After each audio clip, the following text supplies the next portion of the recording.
e descrita desta maneira: o filho de família desperta. Quando sua mente e corpo se separarem, o Dharmata irá aparecer, puro e claro, embora difícil de discernir, luminoso e brilhante com uma clareza assustadora, tremeluzindo como uma miragem em uma planície na primavera. Não tenha medo dele, não fique desnorteado. E a irradiação natural de seu próprio Dharmata, portanto, reconheça-o. Um grande rugir de trovão virá de dentro da luz. O som natural do Dharmata, como 1000 trovões soando simultaneamente, é o som natural de seu próprio Dharmata. Portanto, não fique com medo ou desnorteado. Você tem o que se chama um corpo mental de impressões kármicas. Não tem um corpo físico de carne e sangue. Portanto, quaisquer sons, cores e raios de luz que apareçam não podem machucá-lo e você não pode morrer.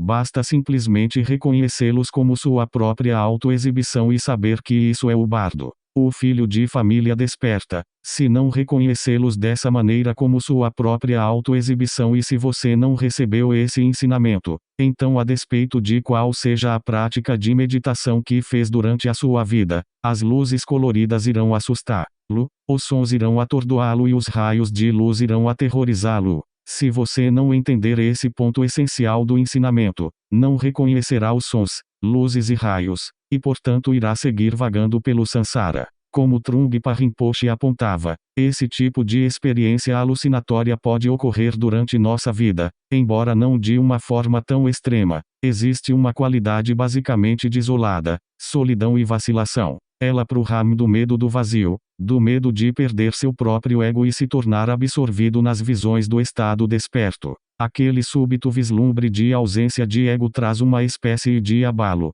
3. A exibição fascinante e caleidoscópica de luzes se transforma nas imagens semelhantes a arco-íris das deidades do bardo, aparência e vazio indivisíveis. Primeiro as formas pacíficas dos 5 Budas aparecem, em seguida os Vidyadharas passionais e finalmente os Erukas coléricos. Todos parecem impressionantes e assustadores para a consciência confusa no bardo, então as instruções são repetidas várias vezes afirmando que não devemos ter medo, mas devemos nos abandonar e permitir que nos fundamos com eles. Esses fenômenos são aterrorizantes porque são muito brutos e intensos. Não são como sons, luzes e cores comuns. São pura energia, expressando as qualidades sutis dos 5 elementos. A consciência no bardo não está mais protegida pela solidez da carne e dos ossos, nem limitada pela lentidão dos sentidos físicos. É como se a pessoa tivesse mergulhado completamente nua em um redemoinho de sensações. É impossível se afirmar se elas vêm de dentro ou de fora. Trungpa Rinpoche discute a natureza das visões do bardo em seu comentário, relacionando-as com as meditações da prática especial do bardo em retiro, que é conduzida em total escuridão. Ele afirma que o que ocorre não é exatamente visão, percepção ou experiência, porque isso envolve uma relação dualista. Aqui não há observador ou experimentador, nenhuma maneira de separar as aparições de si próprio e fazer delas objetos, ou de olhar a própria experiência de forma a entendê-la. Ele destaca que esse mesmo princípio de percepção direta e não dual é o ponto-chave para entender o simbolismo da arte e da meditação tântricas. Retornaremos ao assunto do simbolismo no próximo capítulo. Trungpa Rinpoche com frequência falava da maneira que percebemos o mundo como projeção, e utilizamos essa palavra em nossa tradução para sugerir a não dualidade das visões e da pessoa que as está vendo. O que quer que apareça durante o bardo é uma projeção da própria pessoa.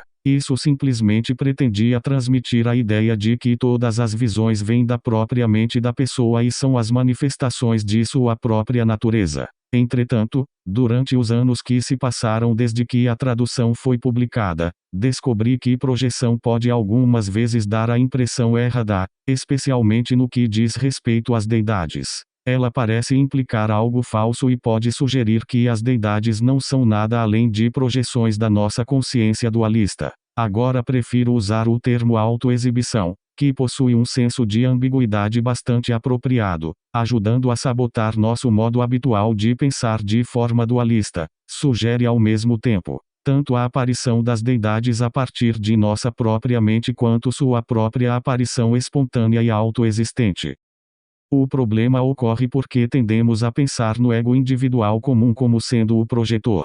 mas as deidades são a manifestação de nossa própria natureza original e desperta, que transcende a individualidade. São realidades universais. Quando os elementos grosseiros e os skandhas se dissolvem, as deidades inatas são reveladas. Estão naturalmente presentes, sem qualquer esforço de nossa parte. Isso é chamado existência espontânea ou presença espontânea. As deidades não são apenas psicológicas, nem são criadas pela meditação. São a nossa natureza verdadeira, mas em virtude de incontáveis vidas vagando no sansara perdemos de vista essa natureza. Elas não são símbolos de ideias abstratas, mas a própria realidade. São a presença viva da iluminação, não ideais de iluminação. São o que somos realmente, mas são muito mais reais do que nós no nosso presente estado. Ao descrever essa experiência do retiro do bardo, Trungpa Rinpoche segue adiante e diz, de forma a percebê-las adequadamente, aquele que percebe essas visões não pode ter um ego fundamental, centralizado. Ego fundamental neste caso é o que motiva a pessoa a meditar ou a perceber alguma coisa. Isso diz respeito ao yogi ou yogini que estão engajados no retiro e atingiram uma experiência estável do vazio. Mas no bardo ainda nos agarramos à existência do ego ou não estaríamos lá, portanto as deidades parecem surgir à nossa frente como visões externas. Assim que as percebemos como separadas de nós, reagimos com paixão, agressão ou medo, e quando as transformamos nos objetos de nossas emoções, elas se tornam nossas próprias projeções. Na origem de todas essas aparências está o casal primordial, Samantabhadra e Samantabhadri, ver figura 3. Eles na verdade não aparecem até a metade do caminho do bardo do Dharmata, mas já foram identificados como a verdadeira natureza da mente durante o bardo do morrer. Nas pinturas da mandala do bardo, eles são representados ou no centro ou no topo. São mostrados da maneira mais simples possível, nus, sem adornos. Estão abraçando um ao outro em união sexual. O corpo dele é de um azul profundo do espaço, algumas vezes é quase negro, a fusão de todas as cores. Ela é de um branco puro, simbolizando a pureza do estado primordial. É um matiz mais próximo à ausência total de cor, a transparência do vazio. O texto de As 100 Homenagens os descreve desta maneira: Buda primordial cujo corpo é a luz imutável, puro conhecimento transcendente, pai de todos os Budas, da cor do céu, sentado em postura de meditação, homenagem a Samantabhadra, o Dharmakaya, mãe que dá à luz todos os Budas dos 3 tempos, branca como o cristal puro e sem máculas do Dharmadhatu, alegremente abraçando o pai com grande bem-aventurança, homenagem a Samantabhadri, a grande mãe. Tornou-se um costume nas traduções em inglês chamar os devas de consortes dos Budas, mas nos textos originais o casal é sempre mencionado como pai e mãe. Isso se aplica aos princípios masculino e feminino, onde quer que eles apareçam, não apenas a Samantabhadra e Samantabhadri. Eles são os pais da iluminação, juntos, produzem bodhicitta, a mente desperta. Fundamentalmente, o princípio feminino é o poder criativo que dá a luz. Ela é o espaço, Dhatu, a dimensão zero do vazio, Sunyata de onde todos os fenômenos surgem. O simbolismo da mãe revela muito claramente que o vazio não é negativo ou passivo, mas um estado dinâmico de potencialidade infinita. O princípio masculino complementar é o conhecimento transcendental não dualista, Jnana, originando-se espontaneamente da amplidão do espaço, fluindo através dele e perpassando-o. Existem muitas maneiras de interpretar essa união do masculino e do feminino. Por exemplo, eles podem simbolizar a indivisibilidade da aparência e do vazio, da bem-aventurança e do vazio, da verdade relativa e da verdade final, conhecimento e espaço, compaixão e vazio, ou meios habilidosos e sabedoria. Cada um dos Budas das 5 famílias incorpora um aspecto especial do conhecimento e da qualidade do estado desperto. Suas consortes, os 5 devas, incorporam sua ausência de ego, sua liberdade em relação às limitações, o espaço e a amplidão de sua natureza essencial. No contexto das visões do bardo, Trungpa Rinpoche enfatizou o sentido de fertilidade e comunicação do princípio feminino. Ela fornece as circunstâncias através das quais o Buda masculino pode tornar visível e expressar a qualidade básica da sua família. Ela é também aquela que o inspira a se comunicar.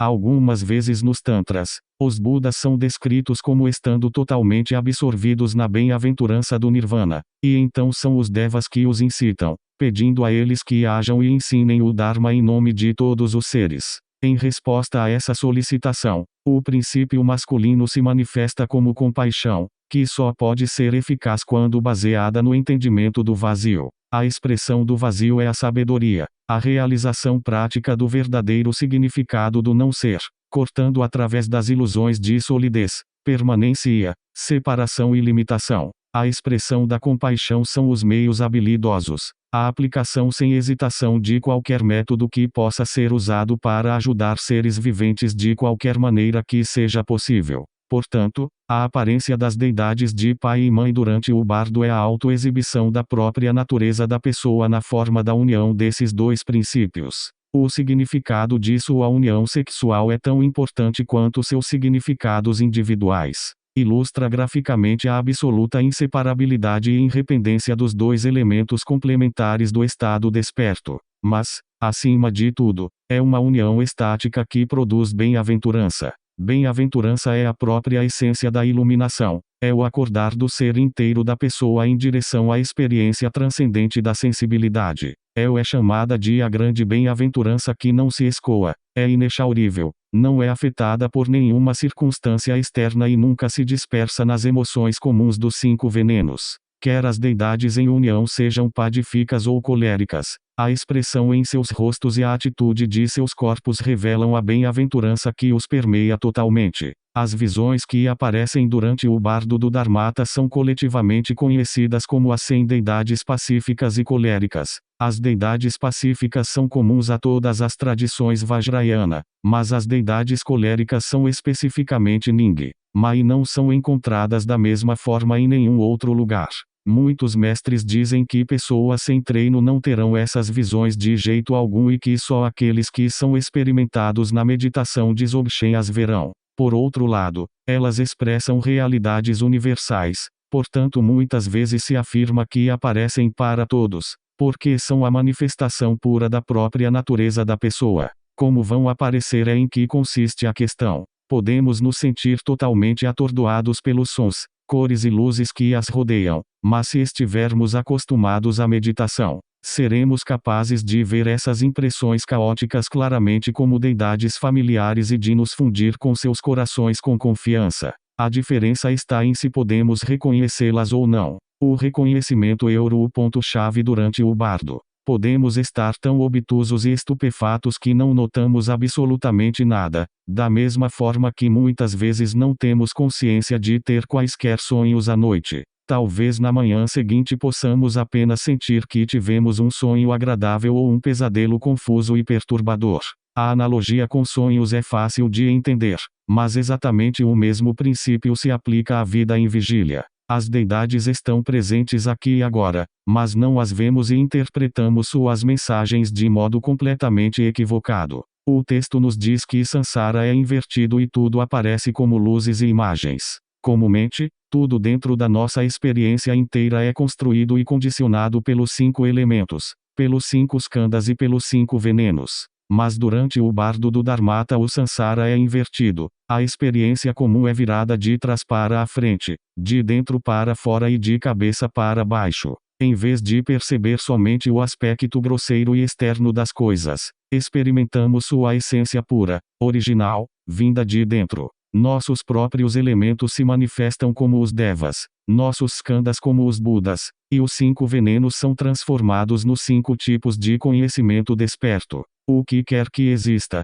seja no mundo do Sansara ou no mundo da iluminação, é produzido a partir das 5 qualidades elementais, aparecendo a partir do espaço básico como a luz das 5 cores. Essa exibição brilhante permeou a consciência quando ela acordou pela primeira vez no bardo do Dharmata. Agora a luz dos 5 elementos se forma em bindus, esferas de luz dentro das quais as visões das deidades se cristalizam em formas radiantes e translúcidas, a partir do espaço da luz do arco-íris. Primeiro as deidades pacíficas aparecem. São sentidas como se abriassem o coração da pessoa, o ponto focal do princípio da mente no sentido da inteligência direta, intuitiva. incorporam as qualidades fundamentais do estado desperto, existindo pacificamente apenas como elas são, espontaneamente presentes sempre e em toda parte. Não são nada parecidas com as visões de figuras de boas-vindas que apareceram mais cedo e que são refinadas em experiências de quase morte.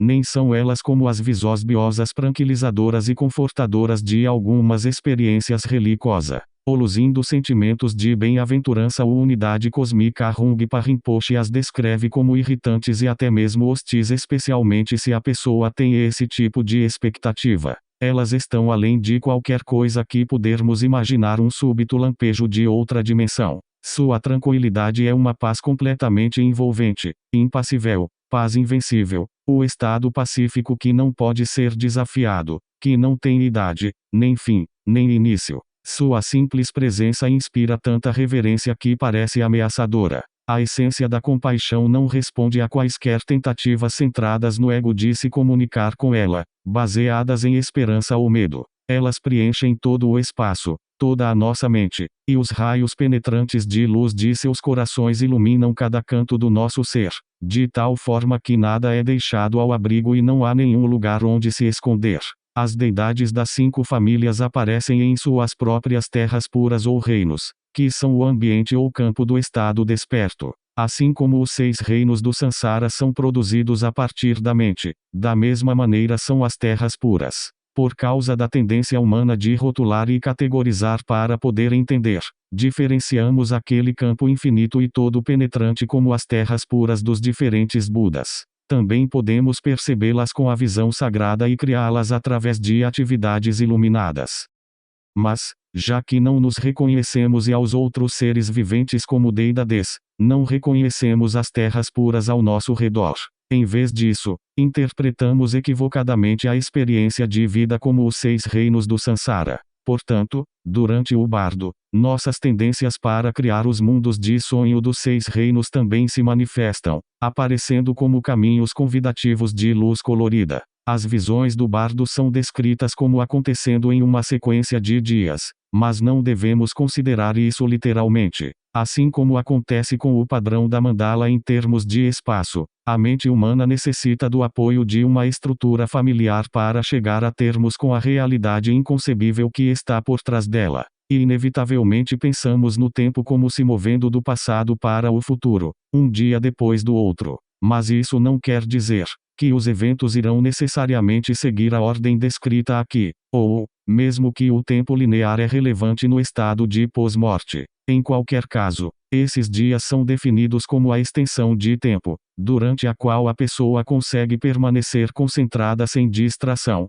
Portanto, para a maioria de nós, eles podem ser tão efêmeros quanto um pensamento passageiro. Cada um de nós expressa a energia de maneiras características. Portanto, cada um de nós possui uma afinidade especial com certas expressões da energia desperta. Esse é o significado da divisão em 5 famílias e a razão pela qual o estado desperto se manifesta nessas diferentes formas em diferentes dias. O tipo de energia que nos domina é aquela a qual estamos mais propensos a perceber e a reagir no bardo. Mesmo na vida comum, podemos descobrir que emoções muito fortes, tais como paixão ou raiva, podem nos incitar a um pico de intensidade onde uma brecha se abre de repente. É a essência da experiência do bardo. A visão das deidades associada com aquela energia em particular pode acabar sendo a única que seremos capazes de perceber durante o bardo. É como a típica situação problemática com que nos confrontamos na vida, que é exatamente a que trazem-se a maior potencialidade para o nosso despertar. No estado despido do bardo do Dharmata, estamos face a face com a própria realidade. Somos confrontados com possibilidades infinitas, além de toda a imaginação. Essas descrições de dias sucessivos são como instantâneos daquela experiência total, esmagadora, tirados de diferentes pontos de vista. Um ou outro deles pode nos parecer familiar de alguma forma, de maneira que consigamos fazer uma conexão. Mesmo dentro da tradição Nyingma existem diversos relatos levemente diferentes desse bardo. Neles, algumas das deidades podem aparecer com outras cores e atributos, que podem ser encontradas refletidas nas pinturas da mandala do bardo. Ver figura 4, em que as deidades pacíficas estão ar. rumadas fora do círculo central que contém as deidades coléricas, em adição às desteriormente em liberação através da audição. Fiz uso dos dois textos anteriormente mencionados, as 100 homenagens e a prática do Dharma ó filho de família desperta. Depois de permanecer inconsciente por 4 dias e meio você irá seguir em frente, e despertando de seu desmaio, irá pensar, o que aconteceu comigo reconheça-o como sendo o bardo. Neste momento o Sansara é invertido, e tudo que você vê aparece como luzes e imagens de deidades. O todo do espaço brilhará com uma luz azul. Então o abençoado Vairochana irá aparecer à sua frente vindo da parte central do reino da semente em expansão. Seu corpo é branco na cor, e ele está sentado em um trono de leão, segurando uma roda de 8 raios em sua mão e abraçando a mãe, a rainha do espaço. A luz azul do skanda da consciência em sua pureza básica, o conhecimento todo abrangente,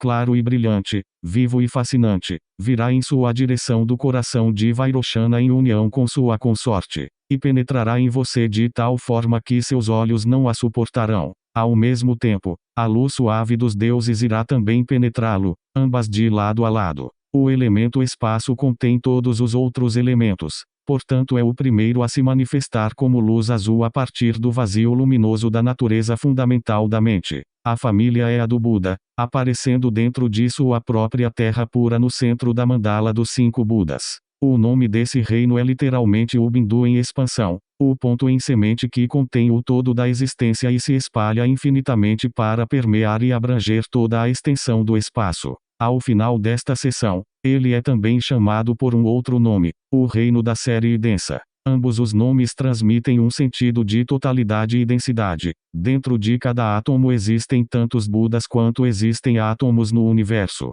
Na visão do primeiro dia, encontramos a combinação de branco e azul que foi mencionada anteriormente em conexão com a família Buda. Vairochana, com sua forma branca radiante, é consciência panorâmica, aquele que vê e sabe e ilumina cada partícula da existência em todas as direções. Ele está unido com o Deva Akasadativesvari, a rainha do espaço. Ela é branca como ele, a cor da lua, enquanto ele é da cor de um búzio. Cada um deles segura um sino na mão esquerda. Ele representa o princípio feminino de vazio e sabedoria e é sempre seguro na mão esquerda. Em sua mão direita, cada um segura uma roda, o símbolo de sua família. Com seus 8 raios irradiando nas direções primária e intermediária, ela representa a universalidade. É a roda do Dharma, cujos 8 raios significam o caminho óctuplo nobre do Buda, e é também um outro símbolo de soberania. A iconografia dessas imagens segue o ideal Mahayana no qual o esplendor mundano, a beleza e a nobreza representam a perfeição espiritual. Os Budas masculino e feminino são representados como o rei e a rainha do seu reino, enquanto os Bodhisattvas que aparecem no dia subsequente são os príncipes e princesas. Eles vestem os 13 adornos Sambhogakaya, modelados no costume da antiga realeza indiana e que consiste em 5 peças de roupa e 8 itens de joalheria. Suas vestimentas são um corpete de seda branca bordado em ouro, uma peça inferior como um dhoti, de seda multicolorida, uma faixa de seda amarela larga, um chale de seda azul, e fitas em seda cor de arco-íris pendendo de uma faixa na cabeça. Suas joias são de ouro e pedras preciosas, brincos, braceletes, tornozeleiras, cinto, 3 colares, pequeno, médio e grande, e uma coroa incrustada com pedras nas cores das 5 famílias. A lista de itens pode variar ligeiramente e nem sempre é apresentada completa nas pinturas. Os tronos de todos os 5 Budas são formados por lótus, sobre os quais está um disco da lua apoiado em um disco do sol. O lótus é um símbolo da pureza primordial da iluminação brotando do pântano lamacento do Sansara. Ele também simboliza o princípio feminino, que dá à luz todas as manifestações da iluminação. Sentar ou ficar de pé sobre um lótus indica que as deidades não abandonaram o Sansara pela paz do Nirvana. Elas entram no mundo, mas não são corrompidas por ele. Já que a lua é prateada ou branca, a cor do sêmen, ela representa o princípio masculino da compaixão e dos meios habilidosos. O sol é dourado ou vermelho, a cor do sangue menstrual, representando o princípio feminino da sabedoria e do vazio. Com algumas exceções, as deidades pacíficas estão sentadas na lua e as deidades coléricas no sol. Em geral, Ambos os discos são imaginados como estando presentes, embora somente o mais alto seja de fato visível. Vairochana e a rainha do espaço estão sentados em um trono sustentado por leões, o rei dos animais, símbolo de soberania. Em pinturas tibetanas, são retratados como leões da neve, criaturas fantásticas com corpos brancos, ejubas e caudas turquesa. Usar um animal como assento ou como veículo significa que, por um lado, a pessoa superou e transmutou completamente os aspectos negativos de seu comportamento instintivo, e por outro lado, conquistou e integrou suas características positivas. Os tronos animais também representam certos atributos iluminados possuídos por todos os Budas. O leão representa os 4 tipos de destemor através dos quais as forças maléficas dos 4 maras são superadas. Do coração do casal divino irradia-se um intenso raio de luz azul. É a luz do conhecimento todo abrangente, o conhecimento do Dharmadhatu. Ela brilha porque o skanda da consciência é purificado em seu lugar, ou em sua base. Isso quer dizer que ele é revelado em sua própria pureza básica, natural. No bardo, possuímos todos os skandhas em seu estado sutil, purificado, e estes skandhas são os próprios 5 Budas. O conhecimento todo abrangente é a própria essência de Vairochana, significando que o nosso skanda da consciência é libertado de sua tendência dualista e transformado no conhecimento todo abrangente da realidade total. Mas a luz brilhante da realidade é muito dura de suportar.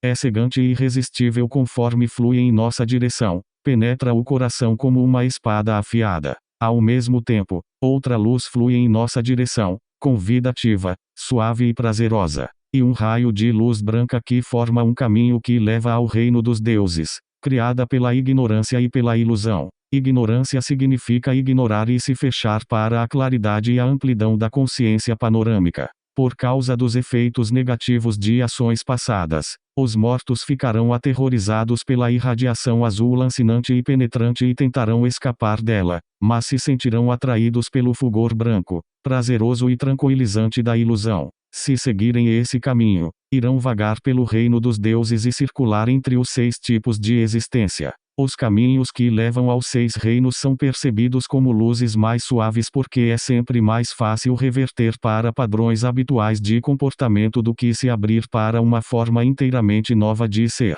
Trungpa Rinpoche descreve esse momento de escolha como o real significado de magia, o ponto no qual podemos ou nos estender mais e ir em direção a um brilho não familiar, ou retornar a uma palidez familiar e mais tranquilizante. É o limiar da magia. Existem muitas abordagens possíveis para a iluminação. Se formos incapazes de reconhecer as deidades e a luz brilhante como nossa própria natureza intrínseca, deveríamos nos apoiar em uma atitude de fé, confiança e devoção. Deveríamos pensar no raio de luz azul como a compaixão de Vairochana, estendida como um gancho para nos atrair em direção ao seu coração e estimular um sentimento de intenso anseio por ele. Depois da descrição da visão de cada dia, a pessoa falecida é lembrada do verso correspondente da prece aspiração para a libertação da perigosa passagem do bardo, quando, por causa de intensa ilusão, vago no sansara, no caminho luminoso do conhecimento todo abrangente possa o abençoado Vairochana ir à minha frente, grande mãe, a rainha do espaço, atrás de mim, livra-me da passagem perigosa do bardo, eleva-me ao estado desperto perfeito. Se nos entregarmos ao raio azul brilhante do conhecimento, seja através do reconhecimento ou da devoção, iremos nos dissolver em luz de arco íris no coração do abençoado Vairochana em união com sua consorte e nos tornaremos despertos no Sambhogakaya no centro do reino da série densa. Atitude de devoção é necessária enquanto ainda sentirmos uma sensação de separação entre as deidades e nós. Mesmo embora possamos ter compreendido intelectualmente, e mesmo experimentado em algum grau na meditação, que as deidades são nossa própria natureza verdadeira, é muito difícil integrar e estabilizar essa realização plenamente. Enquanto ainda fizermos uma distinção entre o lado de dentro e o lado de fora, precisamos nos refugiar na natureza desperta que existe além de nós e nos deixarmos ir em direção a ela sem reservas. Isso não contradiz as observações de Trungpa Rinpoche sobre a implacabilidade das deidades pacíficas. É verdade que elas não podem ser cortejadas ou enganadas por nenhum tipo de abordagem de autoproteção, mas a devoção genuína é o oposto da autopreservação, que é a completa entrega do ego. Aqueles que são experimentados no estágio de criação do yoga da deidade ou no estágio de sobrepujamento da Ati Yoga serão capazes de reconhecer as deidades como a exibição de sua própria mente e se fundir com elas. Aqueles que não puderem as reconhecer diretamente, mas que tenham confiança suficiente para se abandonar completamente, também se fundirão com elas. Uma outra possibilidade é para os que praticaram o yoga do corpo ilusório a fim de transformar o corpo do bardo no corpo ilusório e completar sua prática dessa forma. Aqueles que têm fé, mas pouca experiência, podem renascer em um nível inferior da terra pura, onde continuarão no caminho, ou no mínimo renascer neste mundo com excelentes conexões com o Dharma. Em cada ponto ao longo de toda a experiência do bardo, o estado em que entrarmos depende do quanto deixamos de lado a autopreservação e nos deixamos ir na direção das visões da realidade. O segundo dia, por causa do karma resultante da ignorância e da confusão, podemos não ser capazes de responder à primeira visão de forma alguma. Os 5 venenos formam véus ou obscurecimentos, impedindo-nos de ver com clareza, portanto continuamos a vagar pelas experiências do bardo. Pelo fato de os véus de agressão nos cegarem para a presença da luminosidade na qual estamos imersos. Tudo em nossa natureza que corresponda à família Vajra agora se manifesta a partir do coração para nos convidar e nos despertar. Em as 100 homenagens, os 5 Budas são descritos como não rejeitando os 5 venenos, mas incorporando sua pureza básica. Portanto, porque indubitavelmente sofremos os 5 venenos, os 5 Budas irão inevitavelmente aparecer como a manifestação de nossa bondade e nossa vigilância intrínsecas. O filho de família desperta, escute sem distração. No segundo dia, a luz branca do elemento purificado da água irá brilhar. Então o abençoado Vajrasattva Akshobhya irá aparecer à sua frente vindo do reino da alegria manifesta azul do leste. Seu corpo é azul na cor, e ele segura um Vajra de 5 pontas em sua mão. Está sentado em um trono de elefante abraçando a mãe Buda Lochana. Os 2 Bodhisattvas masculinos, Ksitigarbha e Maitreya, e as 2 Bodhisattvas femininas, Lasya e Puspa, os rodeiam. Portanto, 6 imagens do estado desperto irão aparecer. A luz branca do Skanda forma em sua pureza básica, o conhecimento do espelho, branco fascinante, virá em sua direção a partir do coração de Vajrasattva, em união com sua consorte, e o penetrará de tal forma que seus olhos não suportarão olhá-lo. Ao mesmo tempo, a luz suave e enfumaçada do inferno também irá penetrá-lo, lado a lado, com a luz do conhecimento. A família Vajra surge da esfera de luz branca do elemento água. Akshobhya, o senhor da família Vajta, está aqui combinado com Vajrasattva. O ser Vajra Vajrasattva não é normalmente colocado dentro da mandala das 5 famílias, mas acima e além dela. Ele é a essência de todos os Budas e contém todas as famílias em si, e particularmente associado com a purificação, portanto é quase sempre branco na cor, mas aqui ele é azul por causa de sua identificação com Akshobhya. De novo nessa família encontramos a combinação de azul e branco. Uma outra ligação inesperada é fornecida por sua consorte, Buda Lochana, que é o Deva da Terra. Ela também se adapta à cor de Akshobhya, tornando-se o azul do lápis lazuli. Em relação aos Skandas, a terra corresponde à forma, e a água, ao sentimento, embora no sistema das 5 famílias que estamos usando aqui, Akshobhya combina com ambos, a forma e a água. Esse cruzamento de atributos foi mencionado na dissolução dos elementos, mas não foi discutido em nenhum detalhe, porque a união dos Budas masculinos e os Devas ainda não havia sido explicada. Agora podemos ver como a combinação das qualidades da terra e da água acontece através da união de Akshobhya com Lochana. Terra e água necessitam um do outro. Nesse caso, a terra, o Deva, fornece as circunstâncias que apoiam e contém a água, o Buda. Como Trungpa Rinpoche ressaltou em seu comentário, o nome dela significa o olho de Buda, portanto ela é o olho do despertar através do qual as características sólidas e estáveis do Akshobhya encontram um escoadouro.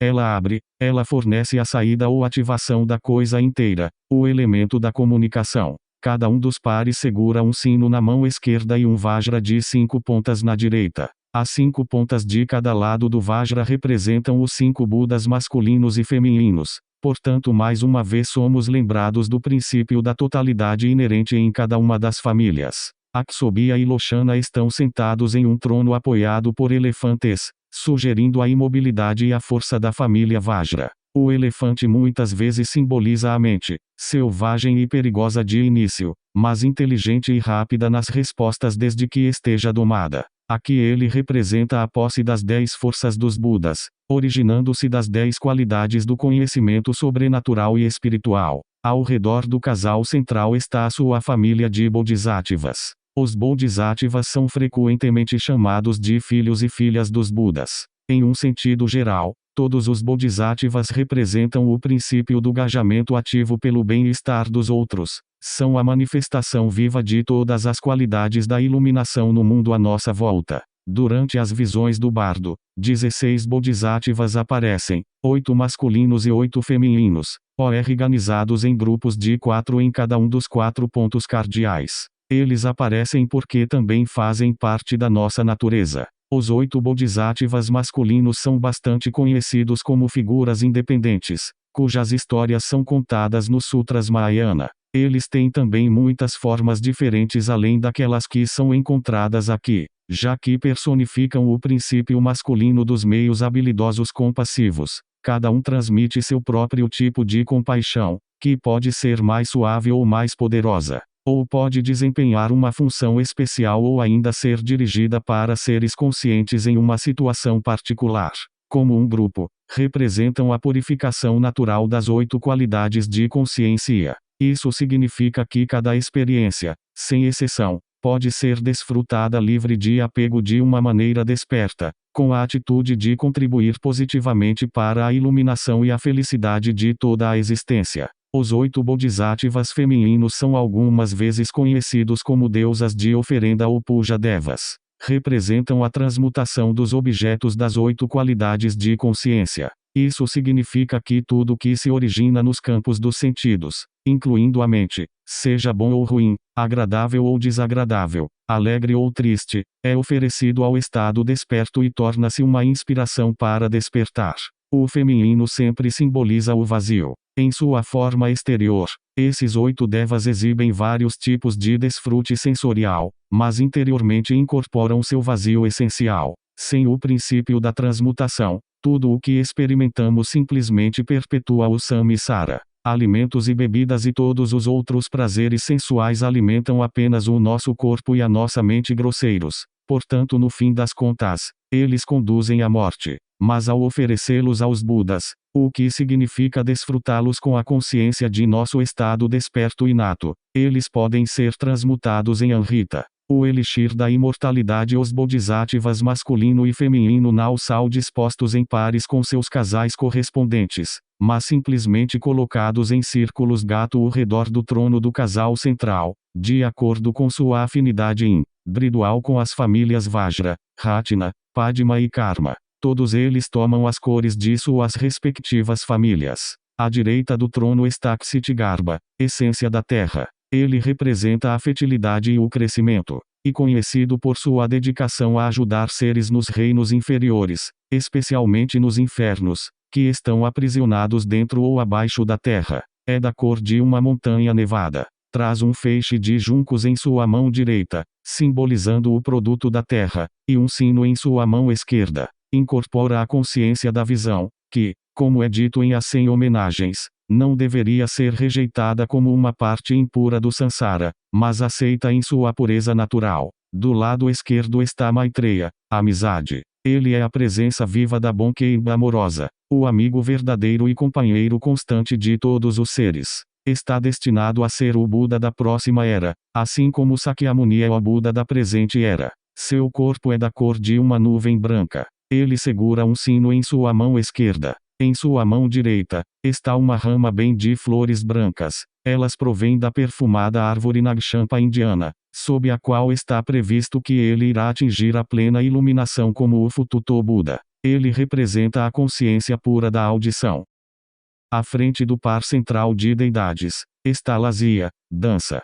Seu nome faz referência ao tipo feminino gracioso da dança indiana, em contraste com o estilo masculino mais vigoroso. Nas palavras de Trungpa Rinpoche, ela exibe a beleza e a dignidade do corpo, a majestade e a sedução do princípio feminino. Ela representa a pureza básica de tudo que apareça como objeto da visão, e oferece isso aos olhos de todos os Budas. É da cor da pedra da lua. Traz um sino em sua mão esquerda, e em sua mão direita está um espilhão, o símbolo da forma. Atrás do casal central está a puspa, flor, simbolizando as belezas da natureza, e de um branco pérola, e segura um lótus branco e um sino. As 8 bodhisattvas femininas não correspondem exatamente aos 8 campos de consciência, já que se diz que 3 delas representam os pensamentos do passado, presente e futuro. Parece que ideias diferentes foram combinadas nesse sistema. Puspa purifica todos os pensamentos relacionados ao passado, o que poderia significar memórias, arrependimentos, apegos e assim por diante. Poderia também significar o conceito do tempo passado que não mais existe, embora possua uma tal realidade aparente e um tal poder sobre nossas mentes. A luz branca brilhante do conhecimento do espelho, o skanda da forma purificado, refúgio. O skanda da forma é a base de todas as nossas pressuposições sobre a natureza da existência material. Comumente, ele é o fundamento da percepção equivocada de nós mesmos e do mundo, como sendo sólidos e permanentes. Agora, o princípio purificado da forma é transmutado no grande espelho, no qual forma e vazio são unificados. O espelho está vazio, no entanto a forma aparece vividamente dentro dele. Com o olho desperto do Buda Lochana, experimentamos todas as percepções dos sentidos surgindo e desaparecendo como uma reflexão ou um sonho. Ao mesmo tempo, um caminho de luz mais suave, da cor de fumaça, aparece, levando ao reino dos seres infernais. O estado infernal resulta de agressão, raiva e ódio, as emoções negativas características ligadas à família Vajra. O caminho que leva ao inferno é construído a partir de toda a agressão acumulada durante toda a nossa vida. Quanto mais tenhamos nos acostumado a reagir agressivamente, mais claro irá parecer o caminho enfumaçado, e mais tranquilizador e mais convidativo irá parecer em contraste com a luz fascinante da claridade total e do autoconhecimento. As visões das deidades do bardo não são de fato diferentes dos fenômenos da vida diária, só o sansara virado do avesso. Portanto, se instintivamente reagimos com agressividade a qualquer coisa que não possamos controlar, o caminho de nossas tendências agressivas habituais irá naturalmente se apresentar como o mais fácil de seguir. As instruções apelam para que a consciência da pessoa falecida não une para o caminho da luz suave e enfumaçada. Se você for atraído por ela, irá cair em direção ao inferno e afundar no pântano lamacento de sofrimento insuportável, do qual não existe jamais nenhuma saída. Em vez disso, a pessoa deveria despertar intensa devoção em relação à luz branca brilhante. Ao fazê-lo, ela se dissolve no coração de Vajrasattva e atinge a iluminação no Sambhogakaya em seu reino de alegria manifesta. O verso para o segundo dia é quando, por causa de intensa agressão, vago no Sansara, no caminho luminoso do conhecimento do espelho possa o abençoado Vajrasattva ir à minha frente, grande mãe Buda Lochana atrás de mim, livra-me da passagem perigosa do bardo e leva-me ao estado desperto perfeito. Agora podemos ver mais claramente como esses dias nos apresentam uma sucessão de visões da vida à luz das 5 famílias. Todas as famílias são completas em si, portanto nada é deixado de fora. Não é que apenas os aspectos Vajra da experiência estejam presentes no segundo dia, enquanto todo o resto é eliminado da descrição, mas mais como se naquele momento víssemos todo o nosso mundo através dos aspectos de Vajra. Tudo está impregnado com o brilho, a clareza e a precisão do modo Vajra de percepção. Os objetos dos sentidos, originando-se do skanda da forma, são claros como cristal e vívidos, aparecendo como na nova luz da alvorada. A mente é aguçada e clara, com a inteligência de Vajra assemelhada ao diamante. Ao mesmo tempo, existe um senso de firmeza e solidez que vem da natureza de Aksobhya, ampliada pelas qualidades da terra de Lochana. Existe também a atividade compassiva dos Bodhisattvas e a transmutação da forma e da visão pelos Devas. Todos eles existem de forma inerente dentro de nós. estão continuamente sendo manifestados como a atividade de nossa própria mente. De momento a momento, temos a escolha de ou aceitar o mundo de nossa forma inconsciente habitual, influenciados por tendências habituais para a negatividade e a agressividade, ou de despertar e ver este mundo de forma renovada, através da visão desperta do Buda Lochana. O terceiro dia, se a pessoa nem sequer reparou na visão da família Vajra, ou se estava com medo e fugiu dela, então os aspectos Ratna da sua própria natureza irão aparecer em seguida, de modo a transmutar os véus obscuros do orgulho que fazem com que a pessoa continue através da jornada do bardo. O filho de família desperta, escute sem distração. No terceiro dia, a luz amarela do elemento purificado da terra irá brilhar. Então, o abençoado Ratazambhava irá aparecer à sua frente vindo do glorioso reino amarelo do sul. Seu corpo é amarelo na cor e ele segura uma joia realizadora de desejos em sua mão. Ele está sentado em um trono de excelentes cavalos, abraçando a mãe Mamaki, os dois bodhisattvas masculinos, Akasagarbha e Samantabhadra, e as duas bodhisattvas femininas, Mala e Dupa, os rodeiam. Portanto, 6 imagens do estado desperto irão aparecer vindas do espaço de arco-íris, raios e luz. A luz amarela do skanda do sentimento em sua pureza básica, o conhecimento equalizador, amarelo brilhante, enfeitado com esferas de luz, tão claras e brilhantes que os olhos não conseguem tolerar, virão em sua direção do coração de Ratnazambhava em união com sua consorte, e penetrarão no seu coração de tal forma que seus olhos não conseguirão olhar para ela. Ao mesmo tempo, a suave luz azul do reino humano irá também perfurar seu coração, lado a lado com a luz do conhecimento.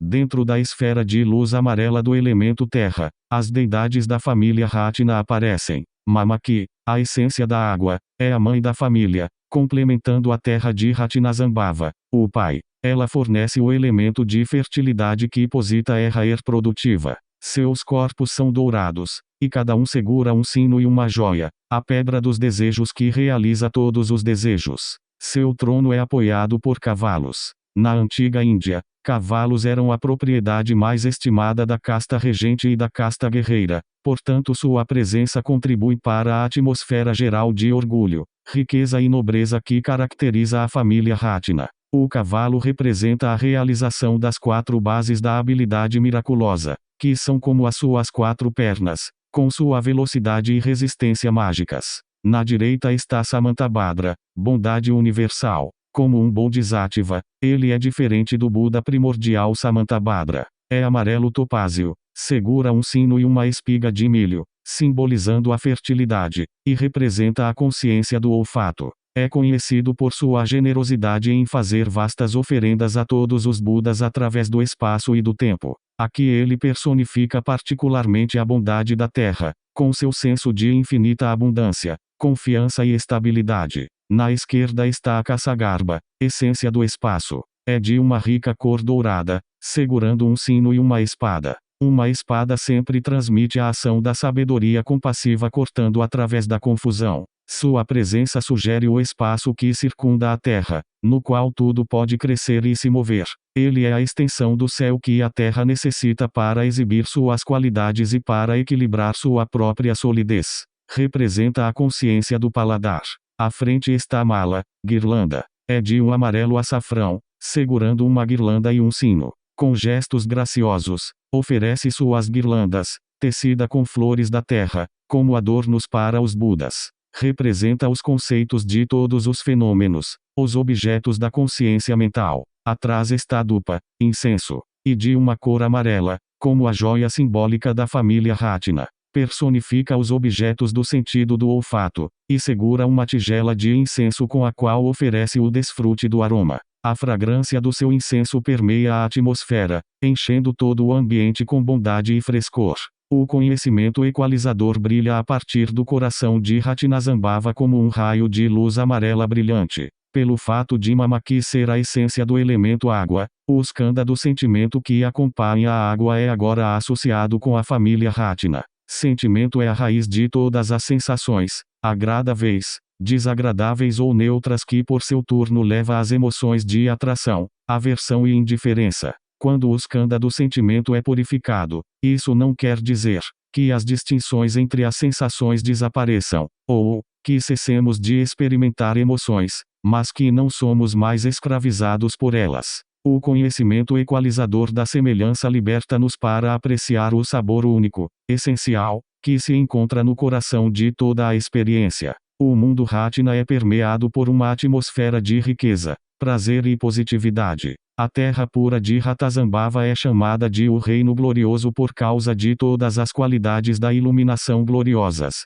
semelhantes a joias, que são manifestadas através dele. O conhecimento equalizador perfura nosso coração com seu deslumbrante raio de luz amarela, incitando-nos a despertar para aquele estado. As instruções advertem-nos para não ter medo da luz brilhante. Repouse sua consciência sobre ela, relaxada no estado livre de atividade, ou deixe-se ser atraído para ela com saudade. Se reconhecê-la como a irradiação natural de sua própria consciência, mesmo que não sinta devoção ou saudade e não diga a prece e aspiração, todos os raios de luz e as formas das deidades irão se dissolver em você inseparavelmente, e você atingirá a iluminação. Mas as qualidades Ratna podem ser distorcidas e virar o veneno do orgulho. Orgulho é uma outra maneira de olhar a vida, um outro caminho. Ele entra no seu coração como uma luz azul suave que leva ao reino humano. Este é o caminho convidativo da luz das impressões kármicas acumuladas pelo seu intenso orgulho.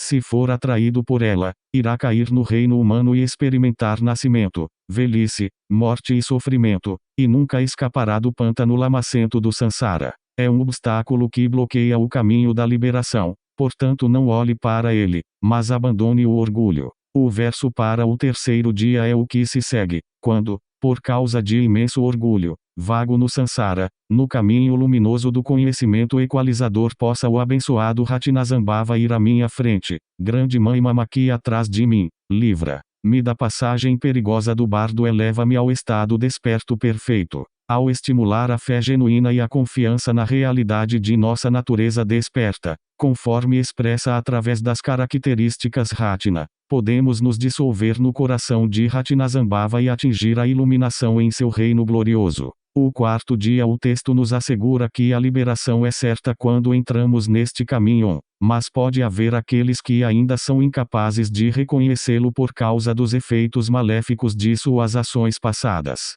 Em seguida, a família Padma irá aparecer, porque desejo e paixão impedem-nos de enxergar a verdadeira natureza de nossa mente. O filho de família desperta, escute sem distração. No quarto dia, a luz vermelha do elemento purificado do fogo irá brilhar. Então o abençoado Amitabha irá aparecer à sua frente vindo do reino bem-aventurado vermelho do oeste. Seu corpo é vermelho na cor, e ele segura um lótus em sua mão. Está sentado em um trono de pavão abraçando a mãe Pandaravasini. Os dois bodhisattvas masculinos, Avalokitesvara e Manjusri, e as duas bodhisattvas femininas, Jita e Aloka, os rodeiam. Portanto, 6 imagens do estado desperto irão aparecer vindas do espaço da luz do arco-íris. A luz vermelha do skanda da perfeição em sua pureza básica, o conhecimento investigador, vermelho brilhante, ornamentado com esferas de luz, claro e brilhante, nítido e fascinante, irá penetrar direto em seu coração vindo do coração de Amitabha em união com sua consorte, de tal forma que seus olhos não a suportarão. Não tenha medo dela. Ao mesmo tempo, a suave luz amarela dos fantasmas famintos também irá brilhar, lado a lado com a luz do conhecimento. Não desfrute dela, abandone o desejo e o anseio. A família Padma de Amitabha aparece do elemento fogo. Tudo que esteja ligado com essa família expressa a transmutação da paixão, a raiz do Sansara, em compaixão, a atividade da iluminação. O fogo simboliza a ambos e é a força transmutadora que transforma um no outro. Amitabha é de cor cobre, enquanto Pandaravasini é como um cristal de fogo. Sua vestimenta branca, de onde ela tira seu nome, é tecida de um material limpo pelo fogo. Eles seguram sinos e lótus vermelhos em suas mãos. O lótus cresce com suas raízes cravadas na lama e no lodo, mas sua flor surge acima da água imaculada e impoluta. Ele se alimenta do rico adubo dos venenos e os transmuta em iluminação. O trono de Amitabha é apoiado por pavões, que têm a reputação de comer veneno, consumindo-o e transformando-o nas cores brilhantes das penas de sua cauda. Eles representam a posse dos 10 poderes, para desempenhar várias ações milagrosas. A cauda do pavão é um exemplo supremo de beleza e magnificência exibido para sedução e luxúria. Portanto, sentar sobre um pavão representa a superação dos aspectos negativos da personalidade Padma. A pessoa desperta utiliza esses grandes poderes de atração para atrair os outros para a verdade, em vez de seduzi-los para fins egoístas. Tanto o lótus quanto o pavão expressam a abertura incondicional da compaixão, sua habilidade para absorver e se alimentar de lixo e veneno, acolhendo qualquer situação, por mais negativa que possa ser. Ao lado do casal central está Avalokitesvara, o Senhor que olha para baixo. Embora todos os bodhisattvas incorporem a atividade compassiva, ele é o princípio da compaixão. Onde quer que encontremos amor espontâneo e altruísta entre seres viventes, teremos uma manifestação de Avalokitesvara. É de cor coral, segurando um sino e um lótus vermelho. A flor da compaixão representa a consciência corporal, o sentido do tato. À esquerda está Manjusri, glória gentil, que é conhecido como o Bodhisattva da sabedoria. Ele incorpora o aspecto intelectual da compaixão, e a intuição do vazio, que sozinha faz com que a genuína compaixão seja possível. A compreensão de que ajudar os outros e ser ajudados são ilusão, porque todos os seres já estão despertos na esfera da verdade última. E de cor escarlate, segurando um sino em sua mão esquerda. Em sua mão direita, as 100 homenagens afirmam que ele segura um lótus,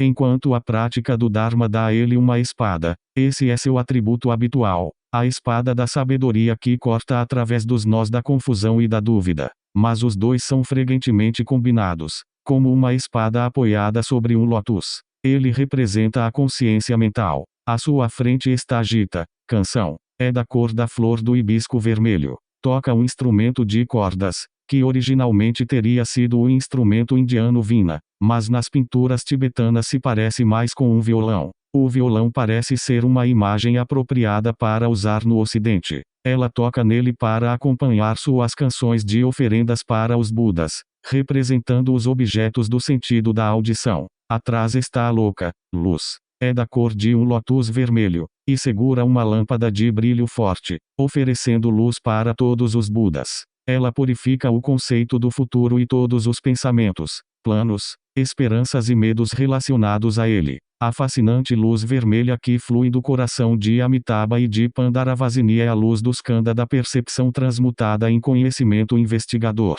A percepção liga sujeito e objeto, mas no estado comum a distinção dualista entre eles sempre permanece e dá início às reações emocionais. O conhecimento investigador transcende a dualidade e vê as coisas como elas realmente são, individuais porém indivisas. Ele olha com o olho do amor para todos os seres viventes e todos os objetos inanimados, distinguindo-os e apreciando suas diferentes qualidades. A fim de se dissolver na irradiação do coração de Amitabha, precisamos abandonar a cobiça e o apego. Se não pudermos fazer isso, se acharmos a luz muito aguda e penetrante, em vez disso seremos atraídos para a suave luz amarela. Recairemos em nossas maneiras habituais de desejo, ganância e paixão. Mas o samsara é impermanente e insatisfatório, portanto nunca poderemos realmente estar satisfeitos e realizados dentro dele. Se seguirmos aquele caminho, finalmente acabaremos no reino dos fantasmas famintos, o mundo do desejo perpetuamente frustrado. Aquele é o caminho da luz das impressões kármicas acumuladas por sua intensa paixão. Se você for atraído para ele, cairá no reino dos fantasmas famintos e experimentará sofrimento insuportável de fome e sede para evitar recair na hábito da ganância e para estimular as qualidades despertas da família Padma dentro de nós. Durante o bardo, devemos nos lembrar deste verso, quando, por causa de intensa paixão, vago no samsara,